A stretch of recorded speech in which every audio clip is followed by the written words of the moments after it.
Did you grew up in Qatar? Were you born in Qatar? I was born in London, and I lived in London for 5 years. And then we moved to Gaza in Palestine. Gaza? Yes, Gaza. It was quite interesting. Gaza. But in reality, liberal democracy is not universal at all. It's rigidly Western. It talks about freedom and equality, but only under its own terms. It decides what it means to be free, what it means to be rational, what it means to be educated, what it means to be civilized. And if a society doesn't fit that mold, it's labeled as backwards, illiberal, in need of saving, in need of liberal democracy. I thought that Hassan Iqbal did not understand the overall sensibility and the way the whole debate was organized. When he responded to you, it looked as if he thought that you made a personal attack on him. I would just pick up on one thing. I thought it was slightly hypocritical to make comments about Imran Khan being Taliban Khan. Mr. Imran Khan, commonly known as Mr. Taliban Khan, is a great fan of Taliban democracy. How do you look at a country like Pakistan, what's happening over there? What are your views, whatever your views are? I mean, how are you looking at Pakistan? Connection of corruption and democratic structures. It isn't just, you see it all over the Arab world, unfortunately, all over the Muslim world as well, and you do see it in Pakistan. What is the meaning of global south in your mind? What is the meaning of liberal democracy? And why do you think liberal democracy has failed the global south? Who then decides what society is improved? What does improvement look like? If improvement is just, a Western standard, and these colonizing entities are the ones who are deciding what is improved, there's a conflict of interest here because they can hold that metric wherever they want to hold it, continue to exploit the people. The very same United States, which 25 years ago was talking about spreading democracy in the Middle East, they were the same United States who 20 years prior to that were arming and funding the Mujahideen. Liberal democracy means you have to bring the element of constitutionalism into it. That means you have to bring in a legal framework and laws that have to protect the minority point of view, the minority expression. So you have to protect the Ahmadi, you have to protect the gay and lesbian, you have to protect the woman, you have to protect the children, you have to protect the Hindu, you have to protect the atheist. This is what the liberal democracy is. But your debate on the Oxford Union and you are actually focusing too much on the economic dimension of the liberal democracy. When I was talking about how those values were inherently Western, it's that their understanding became inherently Western. Like what it meant to be liberal, what it meant to be free, became only an understanding of freedom under a Western umbrella. So for example, when they see a woman in a hijab, for a very, very, very long time, it was that woman was oppressed. Right? It was that woman is different from the Western understanding of a free, liberated woman. And because it is different, it is inherently illiberal. Assalamu alaikum, this is Moeed Pirzada with a very different kind of program, with a different kind of discussion. I have two guests with me today who are totally unfamiliar to you. Well, one of them is a bit familiar to you. His name is Asad Iqbal. He is a student in Oxford of politics and management, if I'm not wrong, or economics and management, I think. And you have seen him in the Oxford Union debate because when he commented on Pakistani Minister Hassan Iqbal. But the other guest with me is totally unfamiliar to you. She currently resides in Qatar. She's joining us. Well, Asad is joining us from Oxford right now. He's in Oxford University. Arwa is joining us from, I believe, Doha in Qatar. Yeah. And I would like to know a little bit more about Arwa. Arwa, I also found your surname more difficult for me. Like it's Arwa Hanal Rais, right? Am I right? It is. So it's actually a connected first name. So it's Arwa Haneen, and then my surname is Al-Rayes. So Arwa Haneen Al-Rayes. It's Arwa Haneel. Arwa Haneel is one name. Yes, technically, yeah. And can you tell us what is the meaning of Arwa Haneel? Okay, so it's not actually like a one meaning for both words. Arwa, I believe, is some form of deer, and Haneen is the feeling of longing. Okay. So it's not that it makes sense together. It's just two. My parents actually my dad wanted to call me Arwa, my mom wanted to call me Haneen, and then they compromised to just calling me Arwa Haneen. So that's where the name came from. I want my viewers to understand you. You're so, mashallah, living in Qatar, you're so well spoken and so articulate, right? Did you grew up in Qatar? Were you born in Qatar? Now, I was born in London, and I lived in London for 5 years, and then we moved to Gaza in Palestine. Gaza? Yes, Gaza. It was quite interesting. Gaza? Well, very, very, very long story, but my family from my dad's side is originally from Gaza, and we had the rest of our family there. When my grandfather passed away, it was more that the family was going towards Gaza to try and build up from a legacy that he had established. And so that it was a very, very, very long, very complicated story, but I'm glad it happened. because I think that's where I kind of became very politically aware of everything that was going around me. And it was from my experience in Gaza and the fact that I was able to leave when a lot of my family members, a lot of my cousins weren't able to leave. And I now have experiences, I now have opportunities, whether education wise or standards of living wise, that a lot of my family members didn't have. That now I'm kind of pursuing politics. So I'm really glad for the opportunity that I was able to go and live there. But after Gaza, I then moved to Qatar, and I've been living in Qatar for the last decade. For how long you lived in Gaza? So we were supposed to only stay for 6 months, but we ended up staying for a couple of years.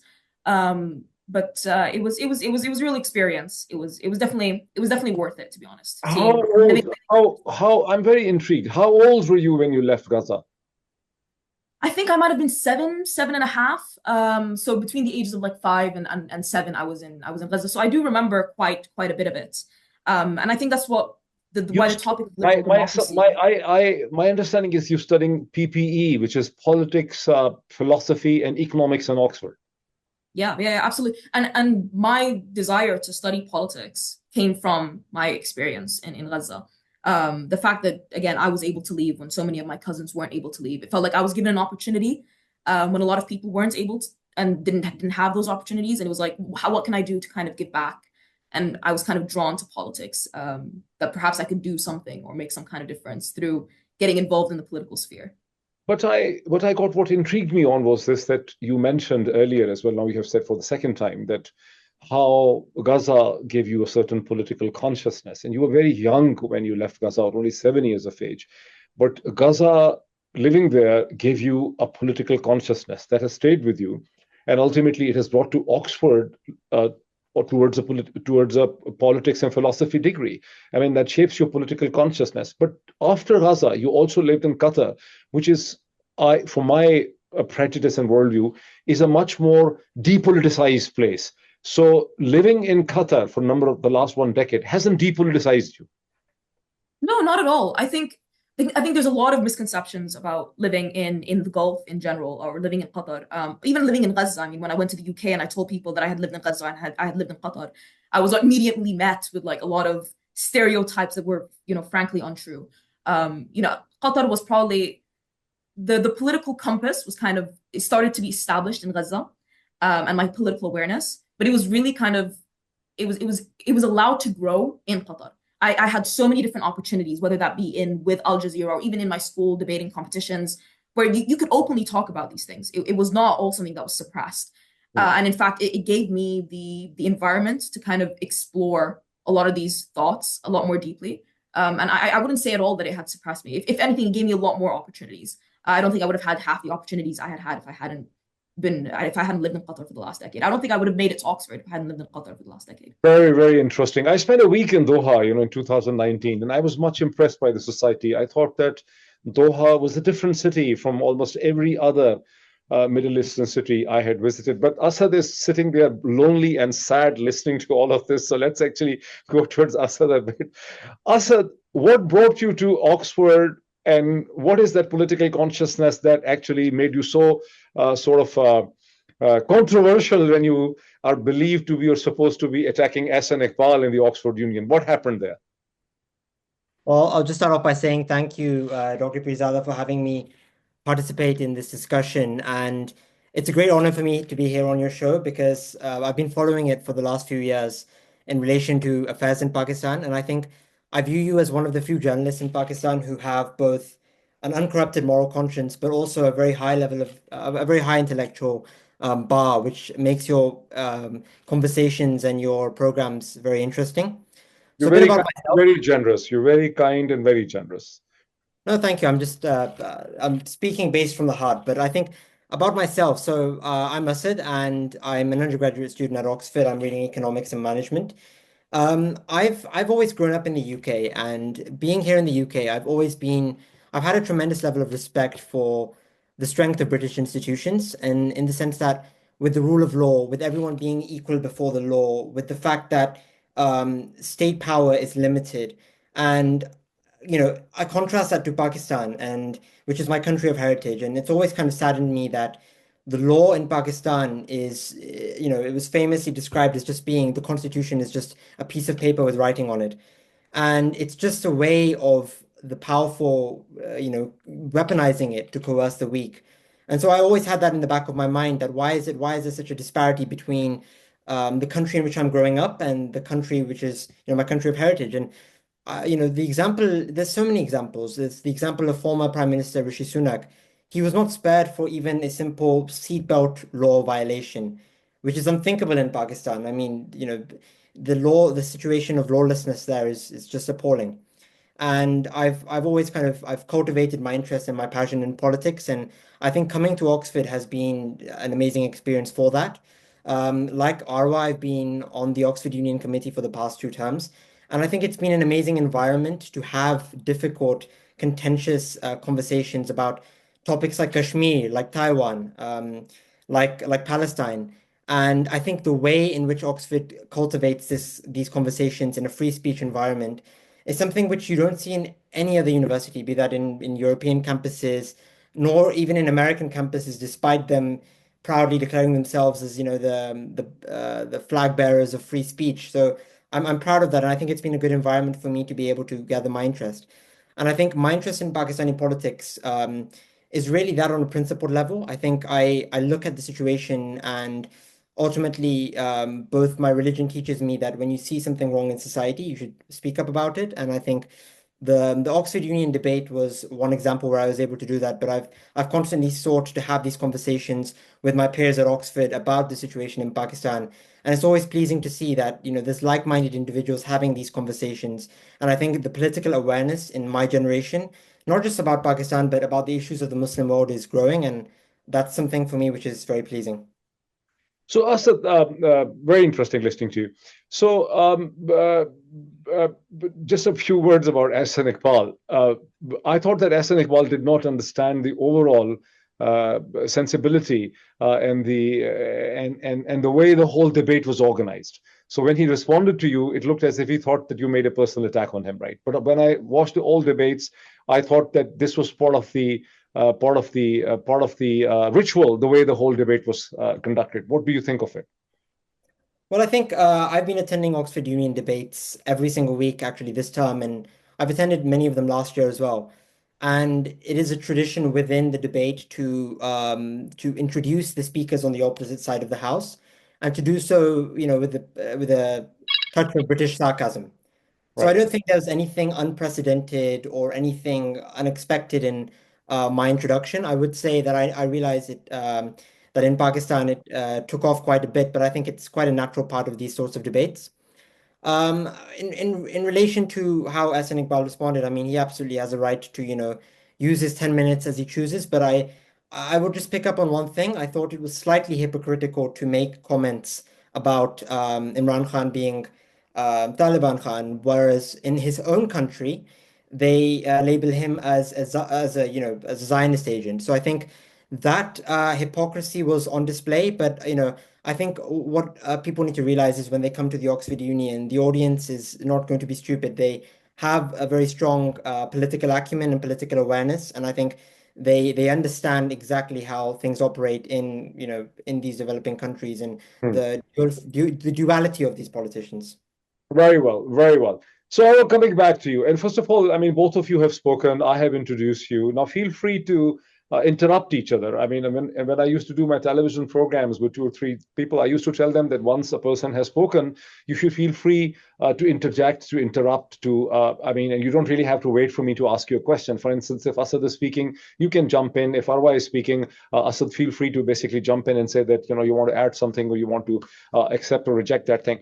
Arwa, I mean, before we move to the subject of liberal democracy, which I want to understand my idea of this discussion is that I looked at two brilliant young Muslim minds, young Muslim students from totally different parts of the world. I mean, now we know that you were born, Arwa, in UK, you grew up in Gaza, then you spent your time in Qatar, but and now you're back in Oxford. And Asad, his parents, and Asad, you were probably born in Pakistan and then came to UK, right? No, I grew up in the UK. You grew up in the UK. Yes, So, yes. but Muslim students, young and different. So, I want to see how you look at the concepts of democracy, liberal democracy, West versus the Muslim world, and why the Muslim world is not a democracy.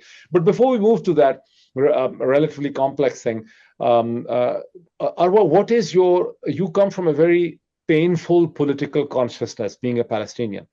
But how do you look at a country like Pakistan, what's happening over there? What are your views, whatever your views are? I mean, how are you looking at Pakistan?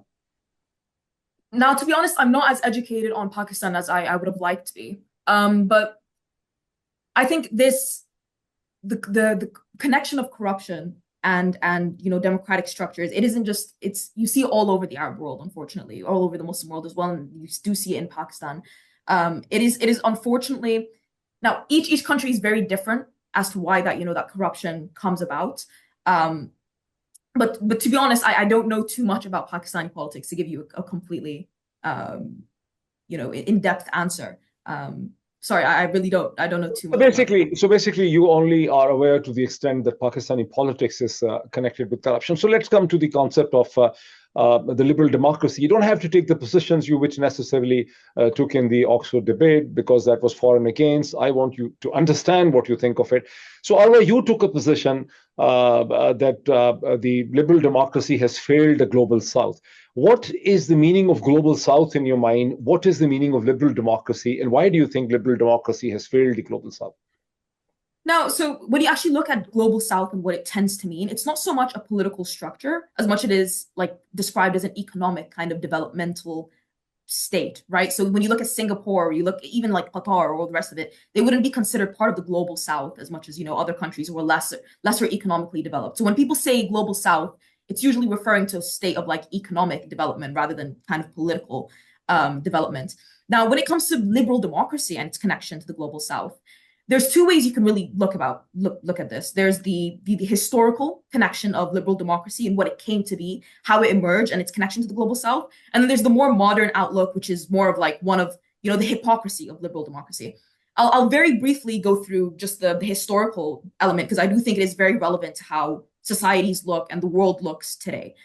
So, if you look at liberal democracy, very, very, very, in its essence, it's a system that, in theory, it was to champion individual rights, civil liberties, a limited government, all within, a democratic framework.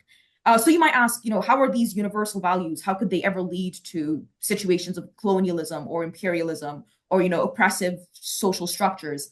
And that's because even if you look at the very inception of liberal democracies, key liberal thinkers, whether that's Rousseau or, Locke or Mill, those who contributed to liberal democracy as an ideology, their ideas were the very ideas that were then used to justify things like colonialism, to justify things like imperialism.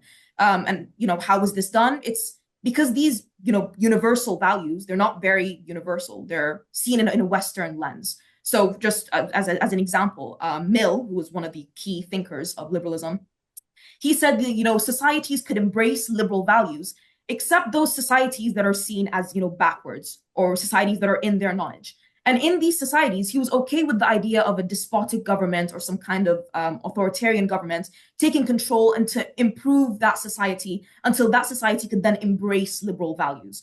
But of course, you can see how corruption can emerge from this in exploitation, because who then decides what society is improved? What does improvement look like? If improvement is just, a Western standard, and these colonizing entities are the ones who are deciding what is improved, there's a conflict of interest here, because they can hold that metric wherever they want to hold it, continue to exploit the people.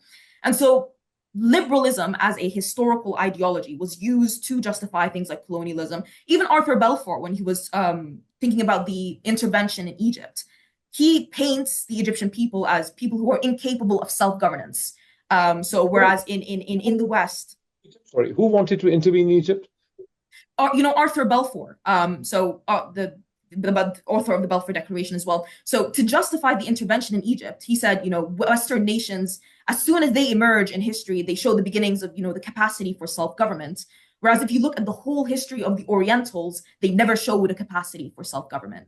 So it's this idea that, the values that they espouse, they are inherently Western. And if you don't subscribe to these Western values, then you are backwards, you are uncivilized, you don't have a propensity for self-government.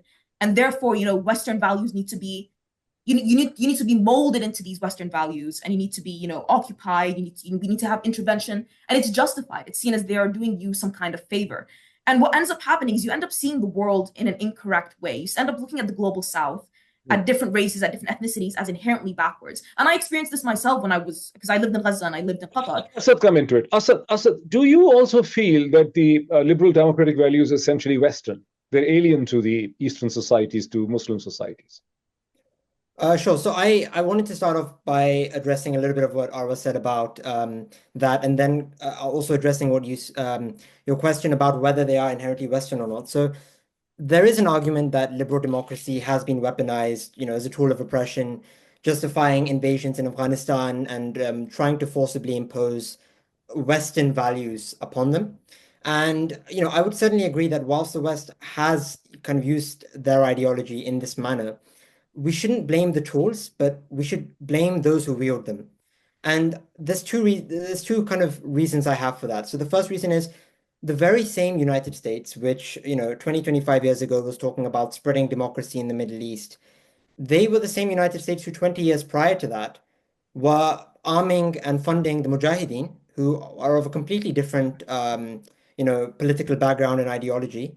And back then, President Reagan would at length speak about the shared values between the Mujahideen and the conservative American people. So I think, we shouldn't necessarily blame liberal democracy in that sense, because it's just, being manipulated. What is the meaning of liberal democracy? Look, listening to the debate in the Oxford Union and what Arwa says right now, it appears to me that Arwa is thinking that liberal democracy is about the economics of a society.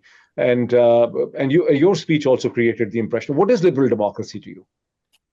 Yeah, so I think defining liberal democracy and like having that discussion is also important, because in the Muslim world, when we have these discussions, we have different definitions and we can never really reach a point of agreement. I think one way you can try and define it is more structurally. So you can define it as, the presence of elections, which leads to majority rule and parliaments, et cetera, and the idea being that civil supremacy is prioritized.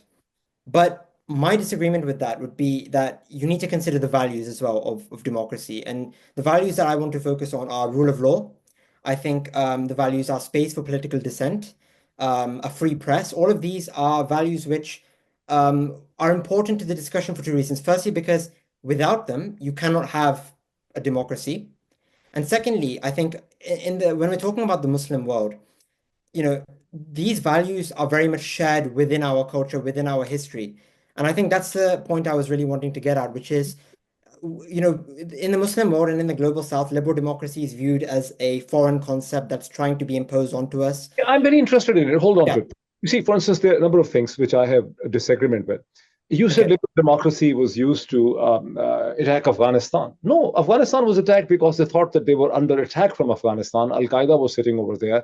And subsequently, in order to sustain the occupation, they said we have to democratize Afghanistan, we have to modernize Afghanistan, and we have to protect the minorities, we have to protect the women. And then you see when the Americans have left, what is happening to the women in Afghanistan. So there is in fact a truth to it. I mean, after all, 50% population of Afghanistan are young girls and women, right? And a woman are not being allowed to work. Girls cannot go to school. I mean, the women doctors are not being allowed to work. It's a horrible situation in Afghanistan. Yeah. So there are two different dimensions. When in 19th century the British actually went on with the gunboat diplomacy against China, it was purely economic interest. They were not interested in liberal democracy. And another thing which you say is about elections, but that is democracy, the majoritarian rule. Liberal democracy means you have to bring the element of constitutionalism into it. That means you have to bring in a legal framework and laws that have to protect the minority point of view, the minority expression. So you have to protect the Ahmadi, you have to protect the gay and lesbian, you have to protect the woman, you have to protect the children, you have to protect the Hindu, you have to protect the atheist. This is what the liberal democracy is. But your debate on the Oxford Union and what you are actually focusing too much on the economic dimension of the liberal democracy. Why it is so? No, to just interject a little bit, because I feel like maybe it was misinterpreted. I don't think it is purely an economic aspect at all. I think, and I don't think that these values, the inherent values of equality, autonomy, equal rights, I don't think these are all alien to the people in the global South, because that would be to say that we don't believe in equal rights, or we don't believe in autonomy and independence. That's false. That is categorically false. When I was talking about how those values were inherently Western, it's that their understanding became inherently Western. Like what it meant to be liberal, what it meant to be free, became only an understanding of freedom under a Western umbrella. So, for example, when they see a woman in a hijab, for a very, very, very long time, it was that woman was oppressed, right? It was that woman is different from the Western understanding of a free, liberated woman. And because it is different, it is inherently illiberal. It is that's what I meant by, it's a Western conception of liberalism, a Western conception of freedom, autonomy, and all the rest of it.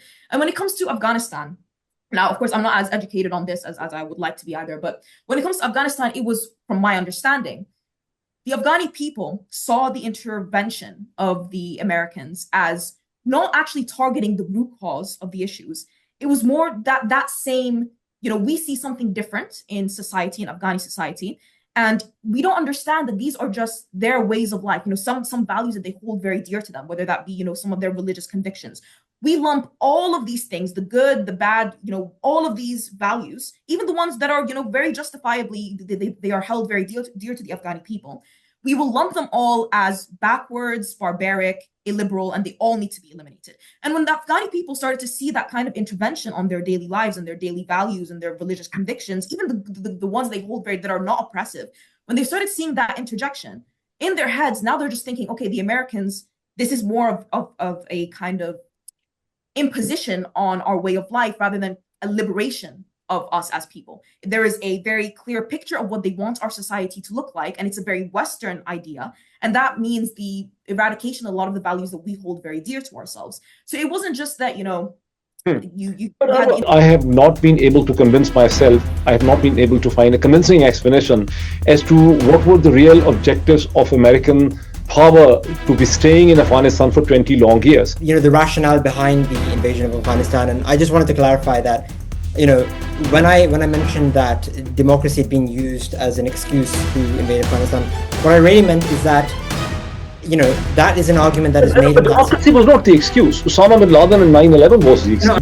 We should not allow the West or America to monopolize those values, those democratic or those liberal democracy values. When we're talking about rule of law, whether we're talking about rights, take the example of Hazrat Ali. He had his sword stolen from a common citizen who happened to be a Jew. And when he went to court, the judge knew that the sword clearly belonged to Hazrat Ali, who was Khalifa at the time. But since Hazrat Ali could not produce a witness other than his brother, what ended up happening is the judge ruled in favor of the common citizen. Why young people, Muslim like you, have developed this concept that these values of liberal democracy belong to the West? So even if you were to look at the idea of private property, for example, in the days of the Native Americans, there was this idea that, property had to be used or land had to be used productively. That's a great thing. Nobody doesn't want to use land productively. I'm not saying that is inherently a Western conception, right? But the West then used that idea of productive land use. They looked at the Native Americans and they said, that use of land is not productive. Only our use of land is productive. Out of the 49 or 48 Muslim countries, not a single one is a democracy. Forget about liberal democracy. Why it is so? I think what's really important is that we focus on those shared values, those rule of law, the space for political discussion and dissent. And I think another thing that's important is that if you do decide to have certain rules, certain laws, which are different to those in the West based on your own cultural values, that it should still follow the rule of law, that you shouldn't be legislating in a way that the rich and powerful get to trample over that, and the poor and the weak, unfortunately, are basically a victim of that particular law. It should be on an equal basis. Why the Muslims are not arguing that radio, television, handheld mobile devices, F-16, guns, all of the technology things, this is all un-Islamic because it's all Western, why they're very ready to use everything rather than the democracy principles. So, Arwa, what are you going to do after Oxford? I was in Pakistan during all this, and I was actually in Columbia when the 9/11 happened, and Columbia University, New York, and 9/11 happened. I saw what happened in New York, and then I was in Pakistan. I was in UK when 7/7 happened. Then I was in Pakistan. So the invasion of Afghanistan and the occupation of Afghanistan, and I have read almost every book written by the American scholars, military officers on the Afghanistan thing, by ex-CIA officials. To this point and this day, it is not. And I have also discussed with the State Department people, CIA people, and all that. To this day, I have not been able to convince myself, I have not been able to find a convincing explanation as to what were the real objectives of American power to be staying in Afghanistan for 20 long years. Yes, they had to go after Al Qaeda, they had to destroy Osama bin Laden, but why were they actually staying there? Was it to keep a watch on Pakistan's nuclear weapons? It was to keep a watch on China, to have a presence in the region, a strategic foothold. And that is why perhaps the Pakistani military, as it is accused, basically saw the American presence as a threat to them. And then they were playing double games. They didn't want Americans to stay there forever and so on. So the Afghanistan becomes very complex. But let me put a different perspective to you. I look at a young Muslim woman of Palestinian descent, empowered, bold, confident, articulate, able to carry herself. I'm sure there will be hundreds, if not thousands, of similarly capable potential Afghan girls as well, right, throughout Afghanistan, out of its 30 million plus population. They are not being allowed to develop themselves just like Arwa has developed herself. And this, to me, is a tyranny. What do you say about it? No, it's a tragedy. I mean, nobody is saying that Taliban regaining control of Afghanistan is a positive thing at all. I mean, it is absolutely a tragedy.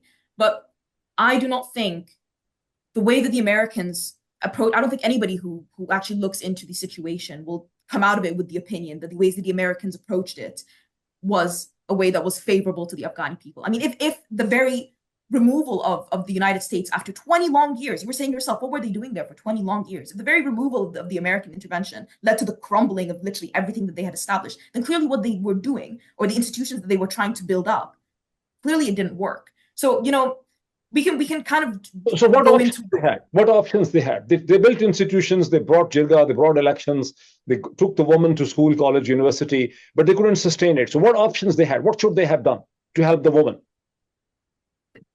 to be honest, I'm not a policymaker. I haven't, researched in depth the various international interventions that could have been undertaken by the Americans. It is just the fact that if something was going to emerge out of 20 long years of American intervention, right? It shouldn't have been the complete reversal of everything that they had tried to achieve. Clearly, something went wrong along the way. Now, what went wrong? Honestly, I would not want to lie to you. I do not have enough information to be able to very confidently say. I don't think anybody knows exactly what went wrong, but clearly something did go wrong. Now, what they could have done in return, I don't know. I honestly, I would not be able to tell you. I have some faint idea what went wrong, but Asad, what do you think? What happened? Yeah. What's your comment? I mean, whatever your comment is. Yeah, I mean, there's two things I wanted to touch on. So firstly, I know you mentioned about the rationale behind the invasion of Afghanistan, and I just wanted to clarify that when I mentioned that democracy had been used as an excuse to invade Afghanistan, what I really meant is that that is an argument that is made But in that. democracy was not the excuse. Osama bin Laden and 9/11 was the excuse. No, I mean, there are commentators on some side who maybe not justifying the entry into Afghanistan, but the fact that they spent so much time there, 20 one of years. the justifications that is given is that one of, maybe not the primary objective, but one of their objectives was, increasing democracy in the Middle East. And that is what I was basically trying to point out the hypocrisy of, because I think for anyone, who's intellectually honest, I think it's clear that that is never, they've never been in good faith trying to spread democracy. I mean, just back in the 80s, they were funding the Mujahideen, who obviously were completely opposed to democracy. So I think that should not be then used as an excuse to then say, okay, well, liberal democracy was attempted in countries like Afghanistan and Libya, and it failed. And so therefore that means that, liberal democracy has failed the global South. I think that is the argument that I'm trying to make. I think if we are to encourage or to call for democratization in Afghanistan, you mentioned some of the concerns. It should be, internal. It should be adapted according to local customs and values and our religion. And I think trying to impose it from a foreign perspective is, it's never going to work. It only ever leads to destruction. And I think the second thing I wanted to mention is that we should not allow the West or America to monopolize those values, those democratic or those liberal democracy values, when we're talking about rule of law, whether we're talking about rights. And I wanted to share some examples really from Islam and Islamic history, which show that actually we have just as much claim to those values as the West do. In fact, we arguably have a greater claim to those values. I mean, I can share with you an example of which shows just how important rule of law, minority rights and the separation of the executive and the judiciary is in Islam. I mean, take the example of Hazrat Ali. He had his sword stolen from a common citizen who happened to be a Jew. And when he went to court, the judge knew that the sword clearly belonged to Hazrat Ali, who was Khalifa at the time. But since Hazrat Ali could not produce a witness other than his brother, what ended up happening is the judge ruled in favor of the common citizen. Now, it was easy for Hazrat Ali to use his force as the head of such a large empire to compel that citizen to give him his sword back, but he decided to accept it graciously out of respect for the rule of law and out of respect for minorities. So I really resent this attitude that actually, these values that they're trying to impose, and I see this unfortunately as a consequence of American invasions, that they've almost antagonized the people in Afghanistan and in Pakistan into thinking that actually any of these values that are espoused from the West must be antithetical to our values. No, we should go out and assert that, whether it comes to economic liberties, the concept of property rights, the concept of not having, So can we excessive actually state understand this thing that regime. whenever the West, United States or the West, have Yeah, invaded any part of the South, the global South or the Muslim world, yeah, they have never ever done it for democracy. They have always exactly. done it for economic reasons, for strategic Yes. reasons. What happened in Iraq, what has happened in Libya, everywhere they had geostrategic reasons. And Yeah, then they have put on the liberal democracy color onto it in order to exactly. take the liberal Democrats along with them. I mean, let me put some, a thesis in front of you. I'm very glad that Assad brought the reference towards Islam, that these liberal democratic values are not necessarily antagonistic and alien to Islam. For the past several days, I'm actually reading a book, which I'm going to show on the screen as well. This is a book by an American professor, Michael Cook, and that is a book that's not about theology. It is just basically political analytical history, a history of the Muslim world. It's a big book, about 1,000 pages, and you should actually, since you are PPE, politics, philosophy, and economics, you should actually try your hand on that book, Professor Michael Cook. I'm going to put it on the screen. So I was reading, he says that Islam was a black swan event. The rest of the Muslim history is just a normal white swan event, but emergence of Islam in the Arabian Peninsula was a black swan event that no one expected a powerful state formation to take place in Arabian Peninsula, which had absolutely no precedence in history because these were tribal people with their own tribal law. But then he goes on, as there are hundreds of pages on it, he goes on to explain that Muslims and Caliphate and Islam for the first time introduced the concept of the rule of law. Now, one gets surprised that why it is rule of law by the Muslims in that area, because the Persians and the Byzantine had rule of law in the hands of the powerful people, just like in Pakistan, Assad said a short while ago. So in the Byzantine Empire, which was around the Arabian Peninsula, and the Persian Empire, the law was basically a tool in the hand of the powerful. Islam, for the first time, brought law as a tool in the hand of the common people, and they brought people equal. So the Islamic Caliphate, starting from 632 after death, after the demise of the Prophet of Islam, was a far more liberal, democratic, egalitarian, and equal society that anything had existed in that part of the Middle East or anywhere in the world at that time. So why have we now started thinking this thing? Of course, we haven't progressed from that point onwards, but why young people, Muslim like you, have developed this concept that these values of liberal democracy belong to the West? It's not so much at all that these values inherently belong to the West. Again, I do not think that the West is the one that monopolizes values like equality and rule of law at all. Like, that is fundamentally not what I'm saying. It's more that the way that the values of liberal democracy have been used historically, even since the inception of liberal thought, were very much seen underneath a Western lens. So they were used to further Western agenda. So even if you were to look at the idea of private property, for example, in the days of the Native Americans, there was this idea that, property had to be used, or land had to be used productively. That's a great thing. Nobody doesn't want to use land productively. I'm not saying that is inherently a Western conception, right? But the West then used that idea of productive land use. They looked at the Native Americans and they said, that use of land is not productive. Only our use of land is productive. And they used that as justification to take away the land from the Native Americans and colonize and the Americas. And it is that process that I'm talking about. You can apply the same logic to things like, for example, equality. I'm not saying that people in the Arab or Muslim world or people in the global South do not hold the values of equality as important to them or as fundamental. And in fact, Islam was one of the main proponents of equality. It's just that when these values of equality or when any of the other liberal values are used by the West, they are used in a very specific way that is underneath the umbrella of what the West understands to be equality, what the West understands to be liberalism. That is what I am criticizing, not so much the inherent values themselves. Nobody would ever say that. I do not believe at all that Islam is inherently opposed to liberal values. I think, as you said, we were one of the main proponents of liberal values.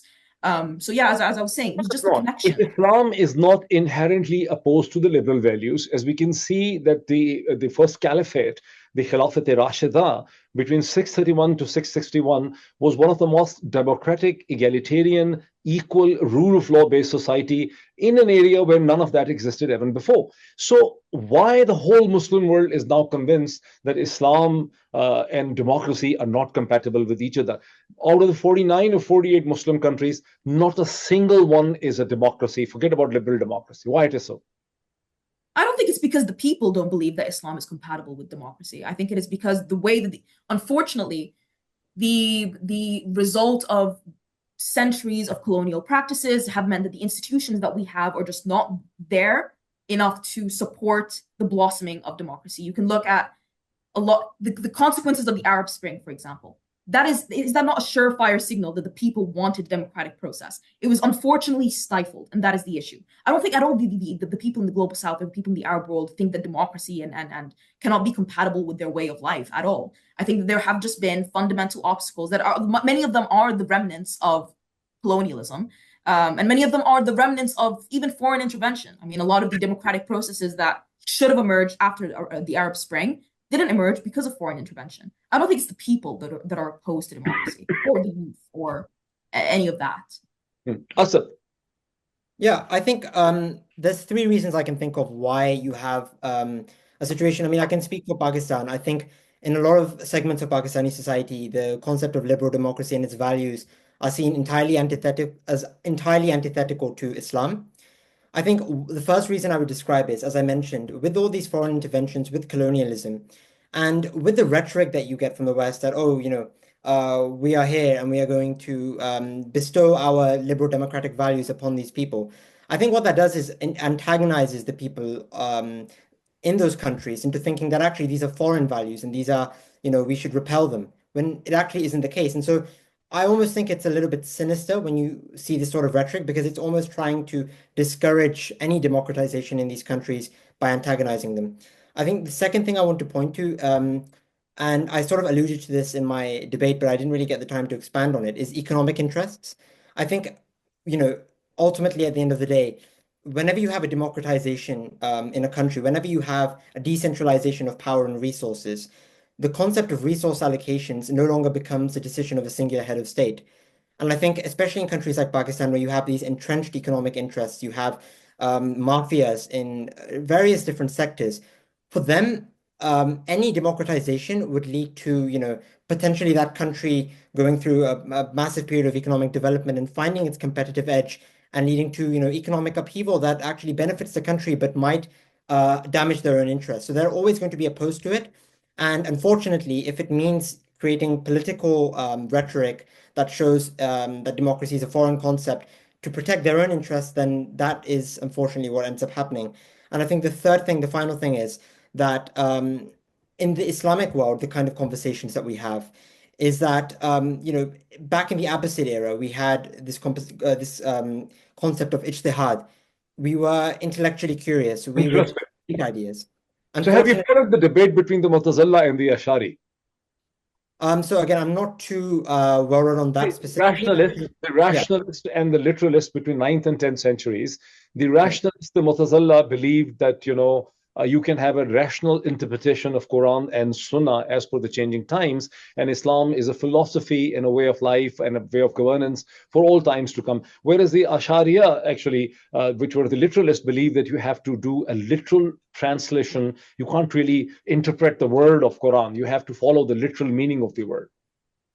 Well, I think the spirit of discussion, of debate, there's a whole chapter in the Quran about it, and about titled Surah Shura. And actually, you know, there's an example of the Prophet Muhammad, peace be upon him, who, no one else can compete with him in terms of having received divine revelation. So if he is consulting his companions about, there was a specific decision that had to be made as to whether to meet an invading force outside of Medina or within Medina, and he actually had his mind changed by his companions.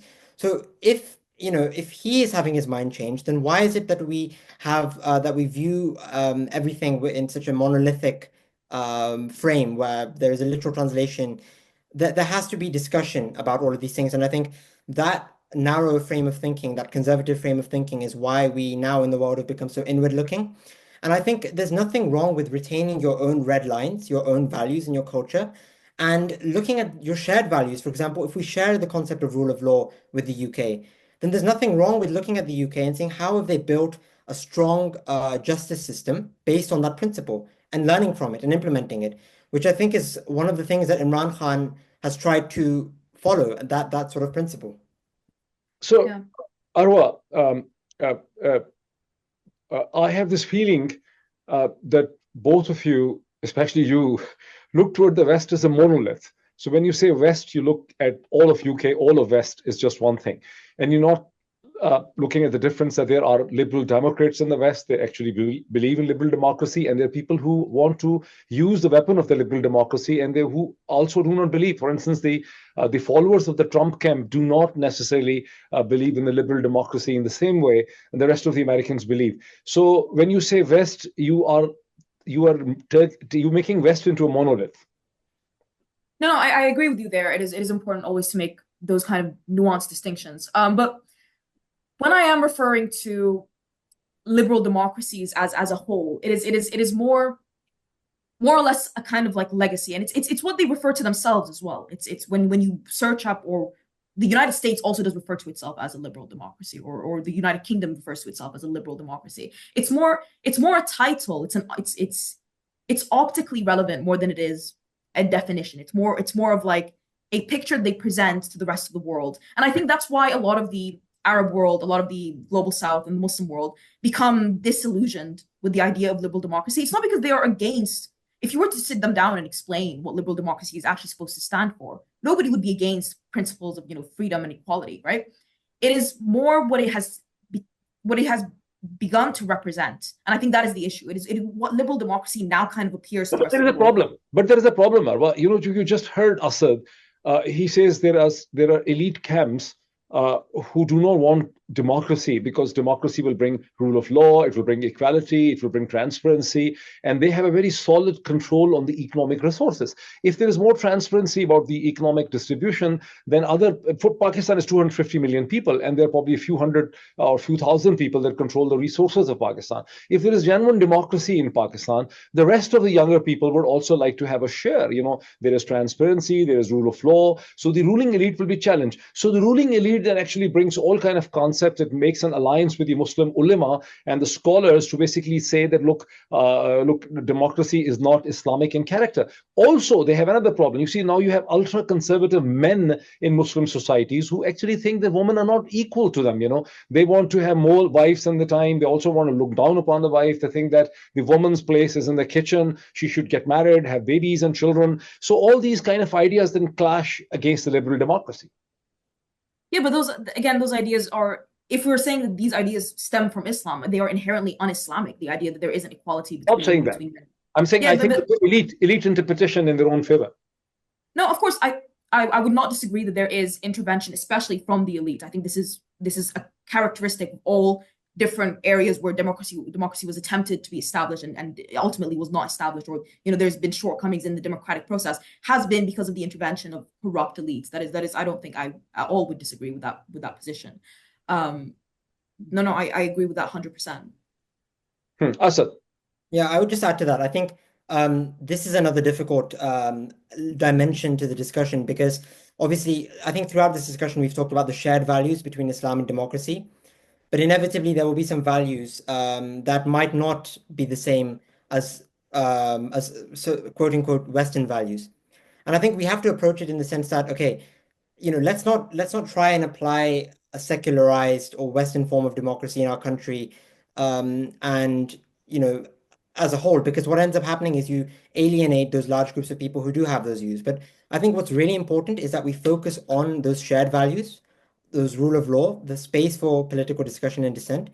And I think another thing that's important is that if you do decide to have certain rules, certain laws, which are different to those in the West based on your own cultural values, that it should still follow the rule of law, that you shouldn't be legislating in a way that, the rich and powerful get to trample over that, and the poor and the weak, unfortunately, are basically a victim of that particular law. It should be on an equal basis.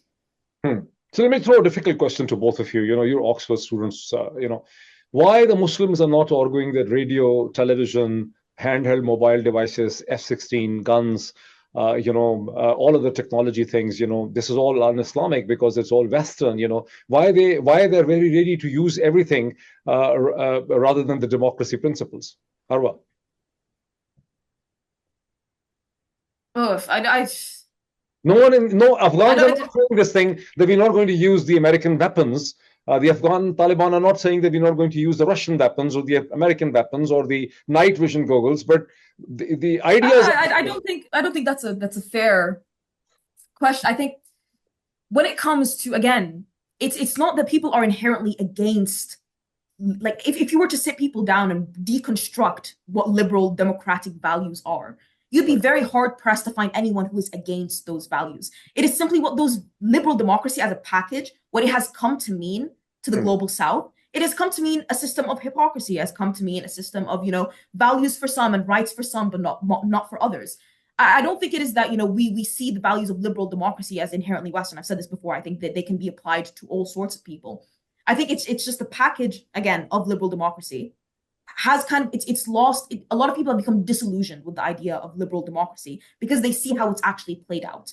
The support, as Asad was saying earlier, the support of liberal democracies in the West, of certain groups and not others, even though those certain groups might have values that are completely contradictory with liberal democratic values. You can just look at the Israel-Palestine situation. If you were to completely bypass Gaza and just look at the West Bank, billions have been funneled into the Israeli government. They have been setting up illegal outposts in Palestinian land since decades now, and this has become public knowledge in the 2005 Sasson report. So the West knows this, and yet they continue to fund billions of dollars into supporting a government that is quite antithetical to Western liberal democratic ideals when in their treatment of the Palestinian people. So it becomes a sort of well, democracy will only be championed by the West when it suits their interests, and liberal and human rights will be upheld only when it suits the West's interests. And it's that disillusionment. It's not disillusionment with the ideals of liberal democracy. It's the disillusionment with what liberal democracy has then began to represent to the global South, to the Arab world, to the Muslim world.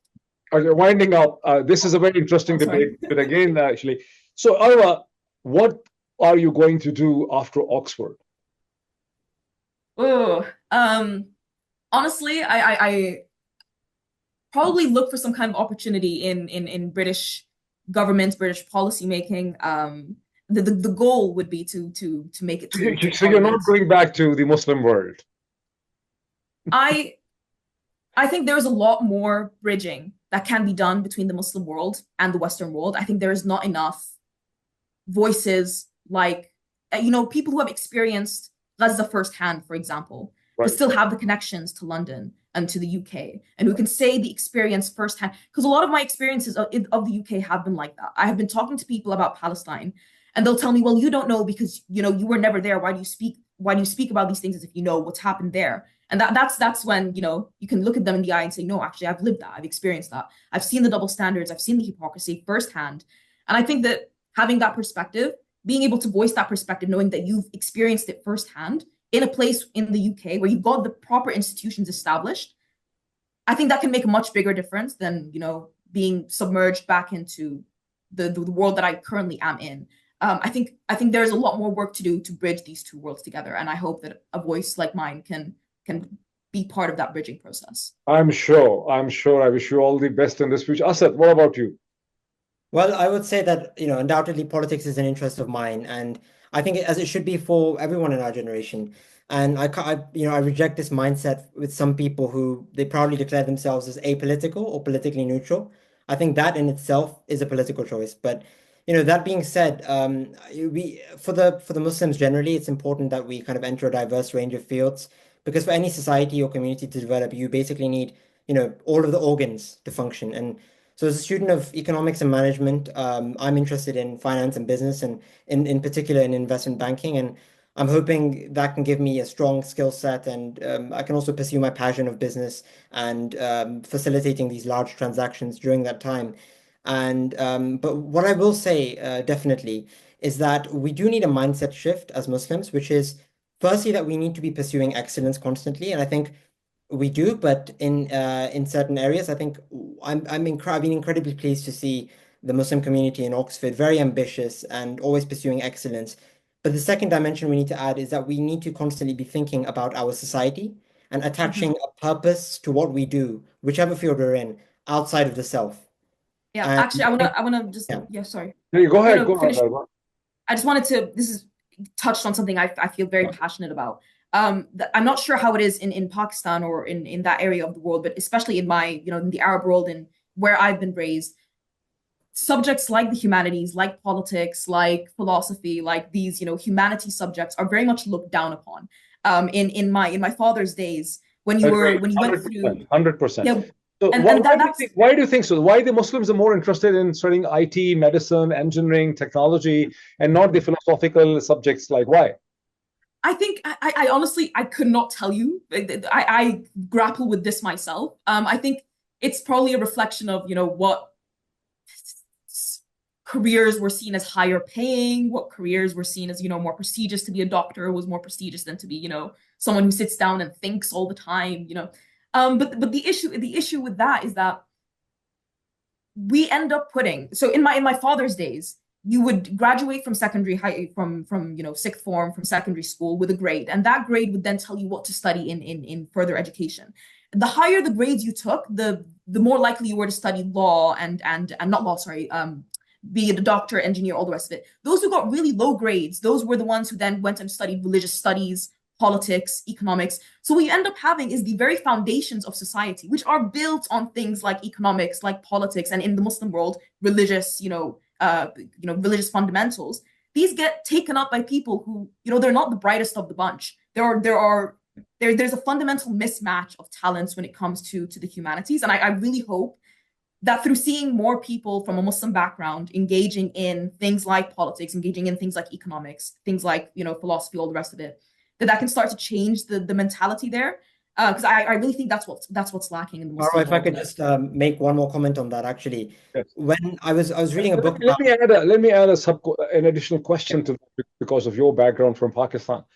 What do you think is the reason that the Indian diaspora and the Indian origin academics have created the name in social sciences and sciences? You take any book. When I go to Barnes and Noble, I find every week a new book by an Indian author. It is not necessarily about India. It's actually about biological sciences, about medicine, about geography, about American history, about the global history. Why we don't find any books from Pakistani origin or Muslim origin authors?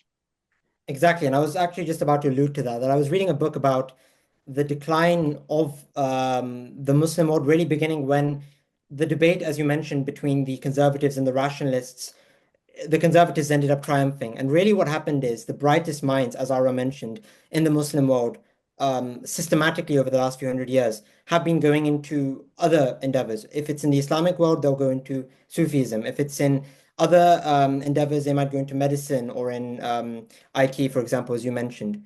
And I think what that comes down to is fundamentally there's a lack of we don't encourage intellectualism and we don't encourage debate from the household all the way up to the national level. And I think once we start to do that, it'll affect everything from the micro level changes to the macro level changes. Not only just will we start to see Muslims going into a more diverse range of fields, but we'll start seeing the impact on the national level. We might start seeing more democratization in for example, Pakistan. Yeah. Thank you so much, Asad and Arwa. It's a pleasure listening to both of you. And I hope it was a very constructive discussion, but I look forward to having more of that discussion in the coming weeks or coming months. Thank you so much once again. Absolutely. Thank you so much for having us. Thank you. Thank you.